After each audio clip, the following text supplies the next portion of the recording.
Hey guys, today I'm gonna show you how to make that geotheory kind of future synth chord sound. And an example that I have here is basically a remake of Futuristic Love by Geotheory, and this is what I got basically. Oops, just play the song version.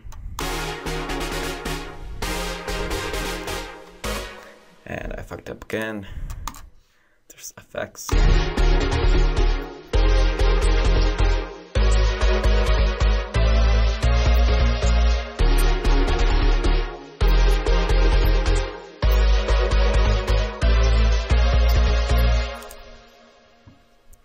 So it's that kind of really full type of chord sound. I love that. And I'm going to show you how to make that. As you can see, I actually have also a bass alongside that, but it's nothing that special. I'll probably show it in the end for those who want to know that. So yeah, I'll just disable the effects for now and start a new Sylenth, which is what this was made in it. And I'll just start by making some chords. You probably want to know the basics about chords when making this type of stuff, but what you gotta know for now is just your basic major and minor 7 and 9. I won't go into depth about that, but it's just a minor 7 would be basically, I mean, that's a 7, and then that's a 9. Except it's not actually playing all of them, because you have to turn the polyphony up to how many notes you have playing. I don't like to turn it up more than the notes that are playing at once, because otherwise, if you have, for example, release on, you might get some unwanted, like clash kind of harmonics. That's not always good. So that's a basic minor 9, already sounding kind of full and cool. And then I usually just move them around octaves. So I would move this up an octave, this up an octave. And then major would be just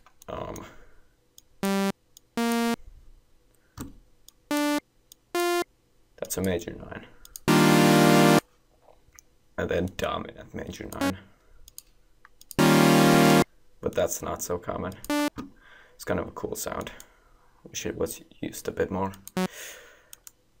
But I'll just go with this for now.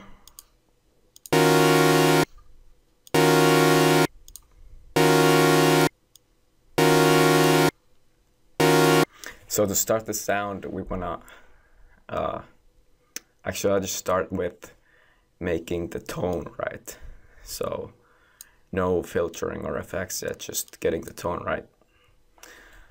With the first oscillator, you wanna have 4 voices. Actually, it's not so specific how many voices you have, but 4 voices, and then turn the detune.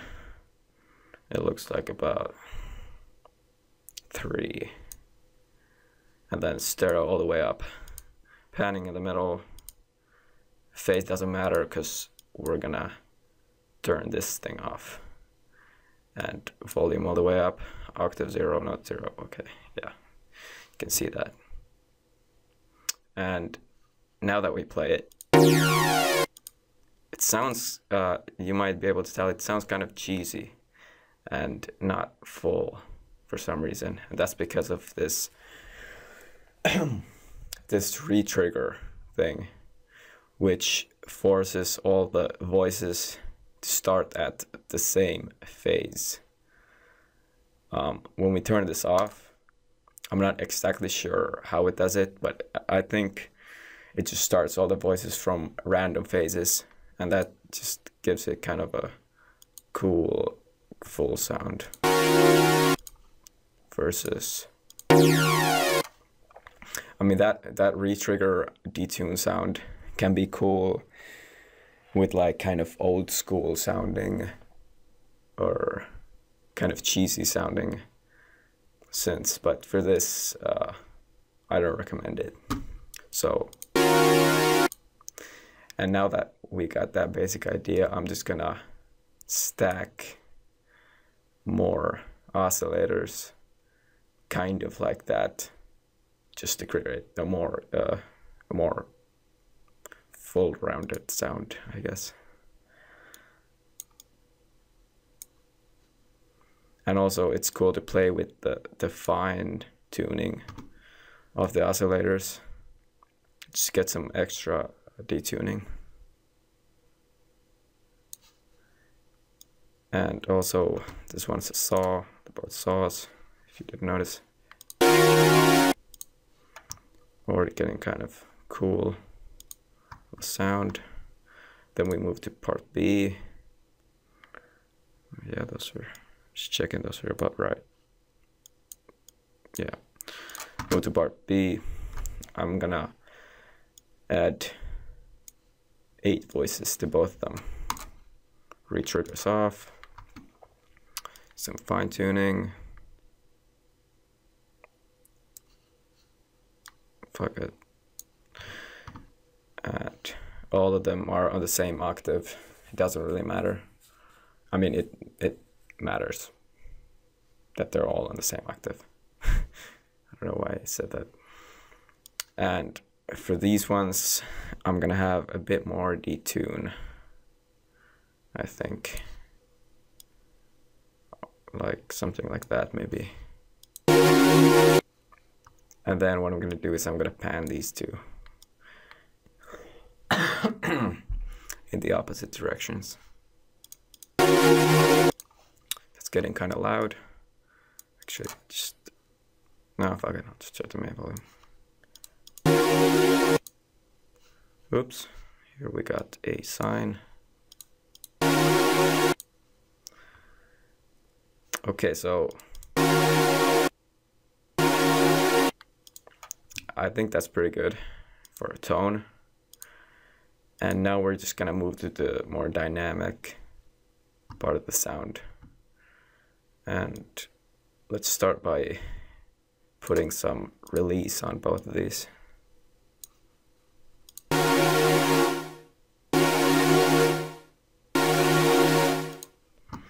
I'll actually make this a bit shorter so you can hear the effect a bit better.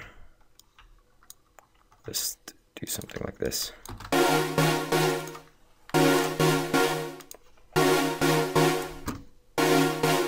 Some attack maybe.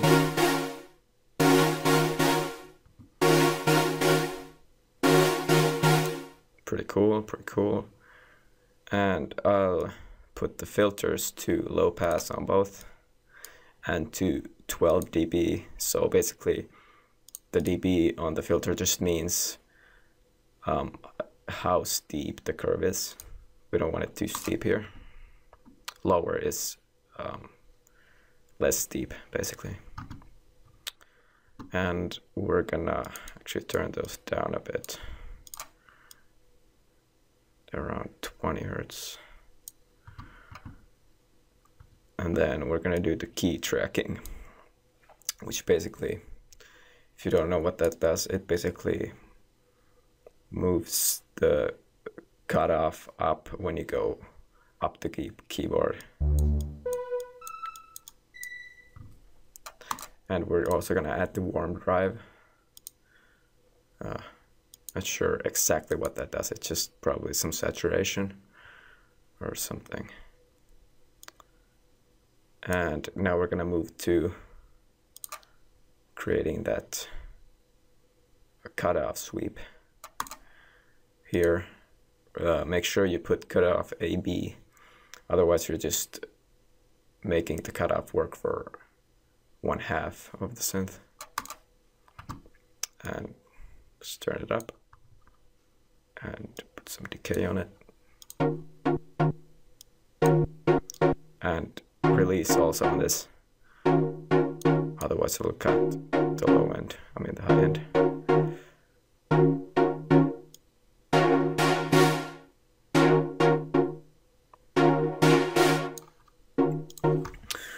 Already getting kind of a cool sound, and let's actually turn some resonance on here.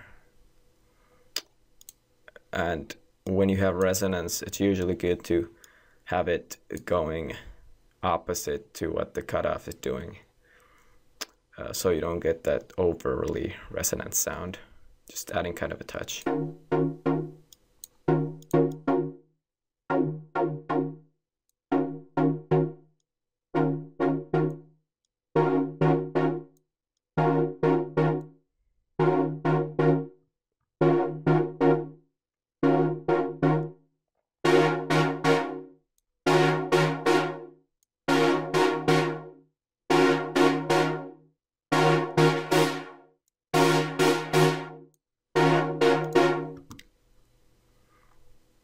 And then we'll add some reverb for sure.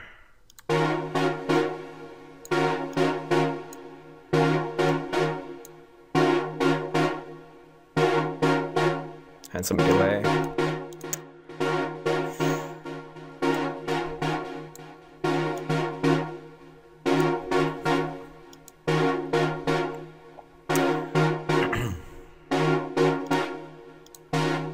I'm going to use the internal EQ just to remove some of the bass frequencies,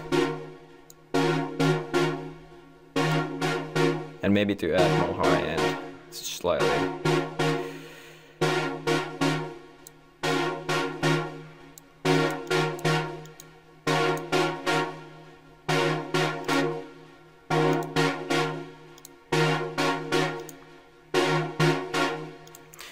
You don't necessarily need to use the compressor for a sound like this, because it's already got kind of a slight attack. It's not going to do much if we use the compressor. But I mean, I could and just use a really slow, kind of a slow attack, and just see what that'll do.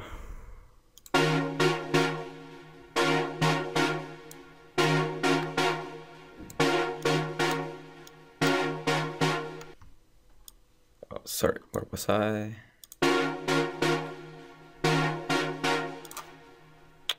Oh yeah, adding some compression maybe.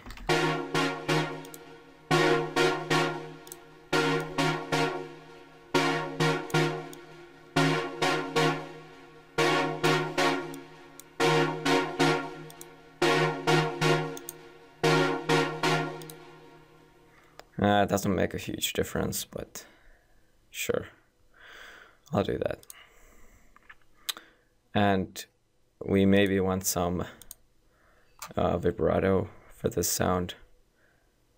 Maybe not for the entire sound, but just kind of automating the amount, or in this case the gain. Just put it pitch AB, put it just slightly up, as slightly as you can. Just make the rate 1/16, and the gain, even a little bit of the gain is going to do a lot. So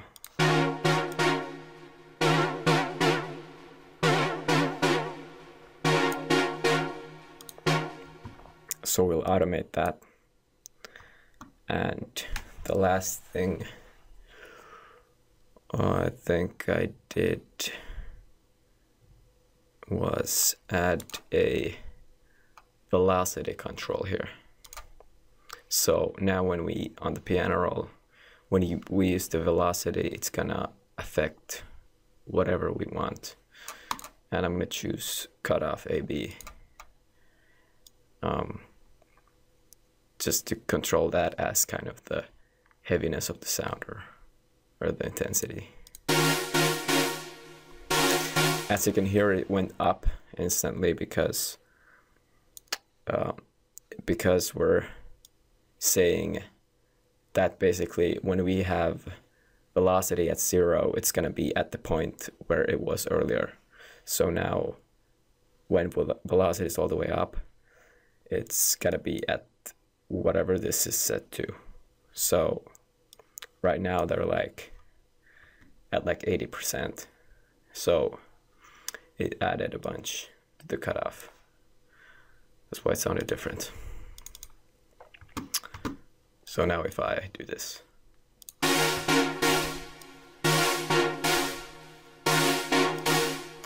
you can add cool variation without having to automate anything. And that's really cool. I think this is pretty close to the sound. I'll actually turn the cutoff down a bit. And the resonance.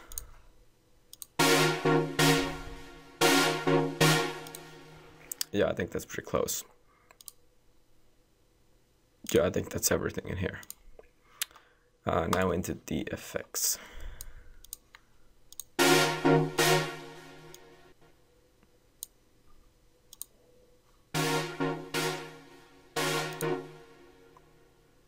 Did I have the effects on the entire time? It just became different. I don't know what happened.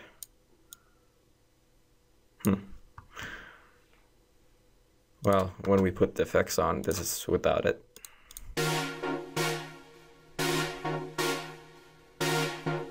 And this is with it.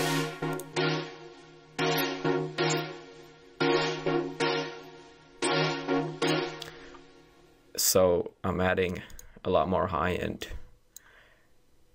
energy with this FabFilter Pro Q2. And what I'm actually doing here is using the mid-side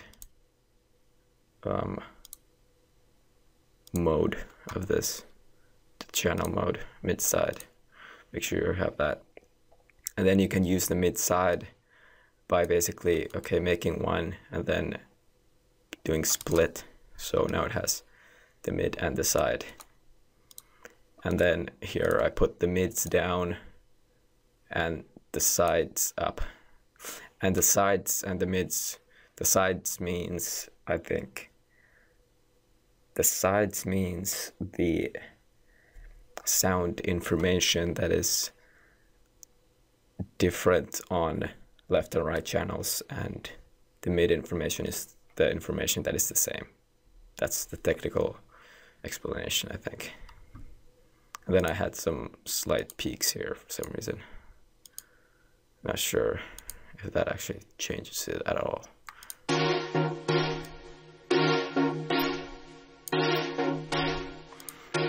I guess I wanted to put the main fundamental down a bit. Yeah, that's that.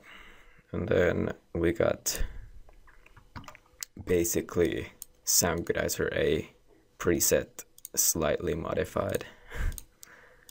So I cut some of the lows. I put the mids up, the highs down a bit, because there was already a lot of highs from the Pro Q. Oh, and by the way, in the Pro Q, the reason I raised the sides of the high end is because that's basically the rule of thumb, is to boost the kind of the stereo width of the high end and then make the low end more mono. That's basically how you should go about doing that, and that it just sounds good that way. I have really no explanation why that is. So yeah, this is just the Maximus is basically just this different from the Soundgoodizer A preset, which the Soundgoodizer A preset is really good for this sound. Like, it just changes a lot.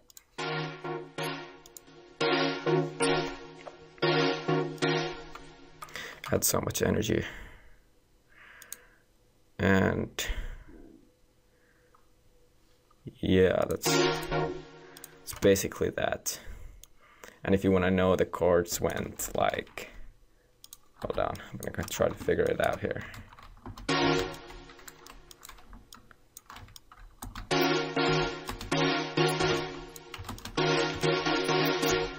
Yeah, like that, I think.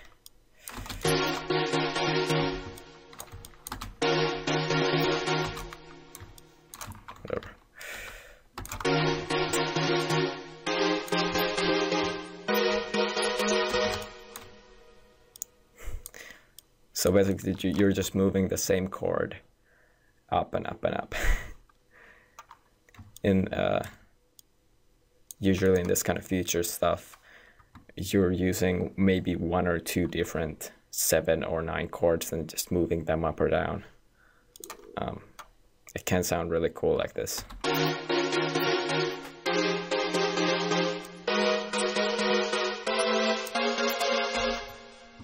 That's basically it. Maybe just doing something like that. I don't know.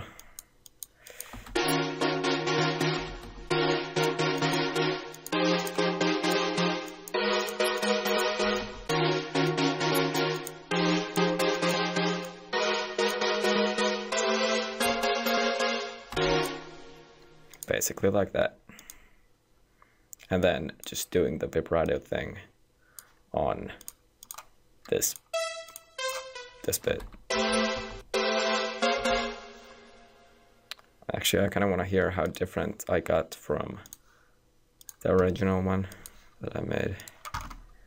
Let's disable the bass.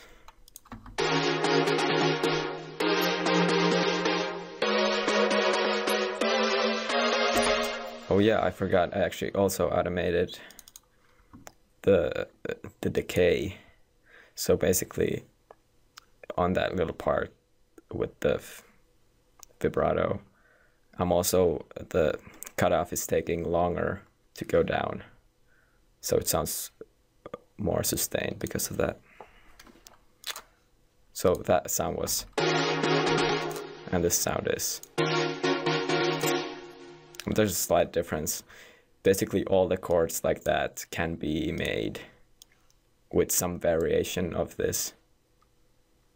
I don't think the original sound of Futuristic Love was even nearly kind of this wide. This is just totally overkill. But you can see how you could easily make anything like that from this. Yeah. And for the bass, I'm pretty sure I just took the same thing and just put the reverb and the delay off, the EQ off, or maybe added bass or removed treble and did some compression more. I don't know, probably.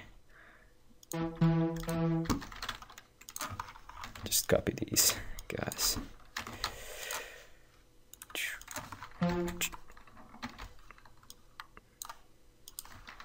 Put it on the bass one. Cool. Coulda, yeah.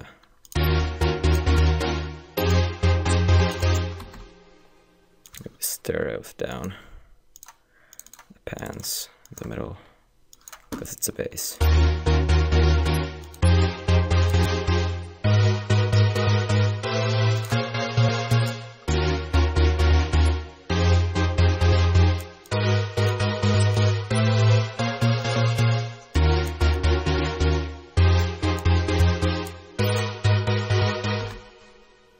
That's basically it.